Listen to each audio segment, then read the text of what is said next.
Ici, la masse volumique du mercure, elle est connue, c'est 13,1 grammes par centimètre cube. La gravité, G, c'est 9,8, on va dire 81 mètres par seconde au carré. Et la hauteur, en prenant une règle, d'accord, comme on veut dire, une règle, il a mesuré la hauteur entre ce point et ce point.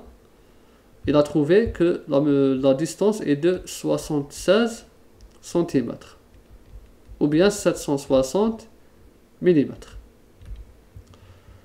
Donc là, on peut remplacer. Donc on aura 13,1 grammes par centimètre cube fois la gravité, c'est 9,81 mètres sur seconde au carré, fois la hauteur, 76 cm. On va déterminer la pression en unité, en système international d'unités. C'est-à-dire on va déterminer les unités de base dans le système international. Le gramme, on va enlever le gramme, donc 1 gramme est égal à 10 puissance moins 3 kg. Là, pour simplifier, gramme avec gramme. Aussi, on a ici c'est centimètre, là c'est centimètre cube. Donc centimètre, on va simplifier. Centimètre avec centimètre cube, on aura centimètre carré. Maintenant, le centimètre carré, on va le convertir en mètre carré. Donc ici, 1 mètre carré est égal à 10 puissance 4 cm carré. Donc là, on a simplifié centimètre carré avec centimètre carré. Donc ce qui nous reste comme unité, il nous reste comme ça, kilogramme fois mètre fois, on va dire, seconde moins 2. Ce seconde moins 2, je le mets en numérateur sur mètre au carré. En faisant le calcul, en prenant, bon là dans les conditions, c'est-à-dire la surface ici, la surface du mercure,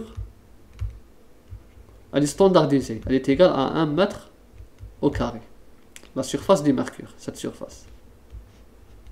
Donc cette surface, elle est standardisée à 1 mètre au carré. On trouve 100, plutôt 100 comme ça, 300, plutôt c'est 100, voilà, 101, 325, voilà. Donc 100 000, d'accord, et 1325. Donc voilà, et là, c'est ce qui est important de noter, cette unité n'est autre que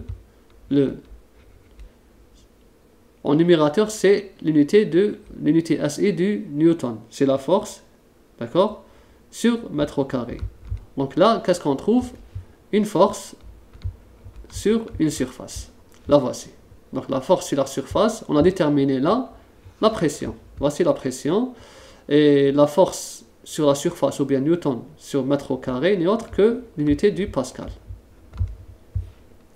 Donc là, j'aurai que je vais écrire de plus facile, 1,01325 fois 10 puissance 5 Pascal. Voilà la pression de l'air, ou bien la pression atmosphérique. Donc c'est comme ça qu'on a pu déterminer cette valeur de pression atmosphérique. Elle est égale aussi, on peut l'exprimer aussi de notre façon, à 76 mm, plutôt cm de Hg. Donc on peut l'exprimer comme ça ou comme ça, 76 ou bien 760 mm de Hg. Parfois on utilise le terme torr dû à l'inventeur de ce dispositif. Torr c'est millimètres Hg. Donc quand on utilise le terme, on dit par exemple 760 mm de Hg, c'est équivalent à 760 torr.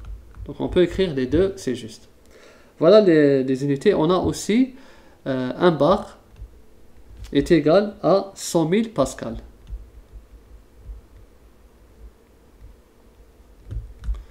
Donc les unités de pression qu'on retrouve le plus souvent en thermodynamique, c'est soit le bar, soit l'atmosphère, et soit le pascal, parfois millimètre de Ag. L'essentiel, c'est pour faire le lien et pour comprendre d'où vient ce millimètre de Ag. C'est grâce à l'expérience du mercure rempli dans un tube.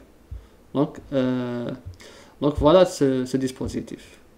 Un dispositif réalisé au début du XVIIe siècle par Torricelli.